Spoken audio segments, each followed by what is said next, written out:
በጋሞ ዞን በገረሴ ዙሪያ ወረዳ ከሚያዝያ 13 2018 ዓ.ም ጀምሮ እየጣለ ባለው ዝናብ በቤትና በንብረት ላይ በደረሰ ጉዳት 664 የቤተሰብ አባላት ከቤት ንብረታቸው መፈናቀላቸው ተገለጸ።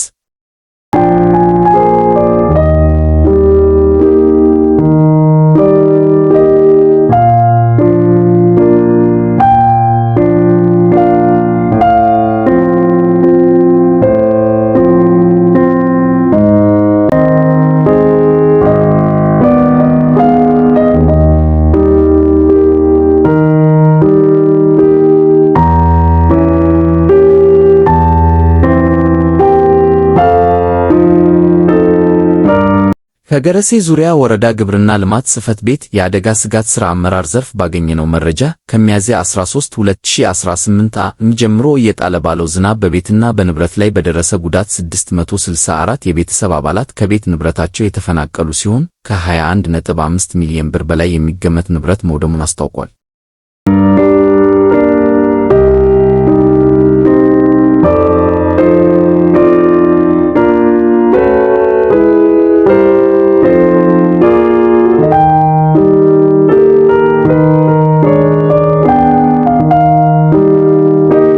በገረሴ ዙሪያ ወረዳ በሚገኙ በ6 ቀበሌያት ጋርባንሳ፣ ጋሎ፣ ጋርባንሳ፣ ሶሮጌ፣ ካማለ፣ ባሬ፣ ኦሮ፣ አልጉዴ፣ ዱርቤና ዛላዶላ ቀበሌያት 157 የቤተሰብ አባላት ቤታቸው ፈርሶባቸው ከቤት ንብረታቸው ሲፈናቀሉ 507 የቤተሰብ አባላት በስጋት ቀጠና በመገኘታቸው በቤተ ዘመድና በተቋማት ተፈናቅለው ይገኛሉ።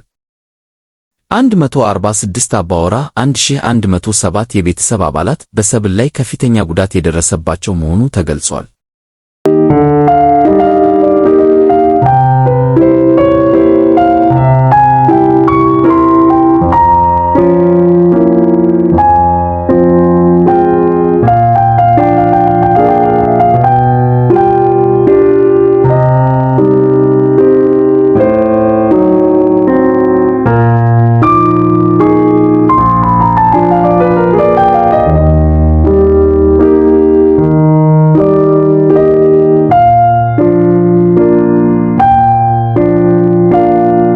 ጉዳት የደረሰበት 32 የሳር ቤት፣ 3 የቆርቆሮ ቤት፣ 3 በጎች፣ 4.125 ሄክታር መሬት ድንች፣ 1.3 ሄክታር መሬት እንሰት፣ 0.3 ሄክታር መሬት የጓሮ አትክልት ላይ ጉዳት የደረሰ ሲሆን አጠቃላይ የንብረት ግምት 21.5 ሚሊዮን ብር የንብረት ጉዳት መድረሱን አስታውቋል።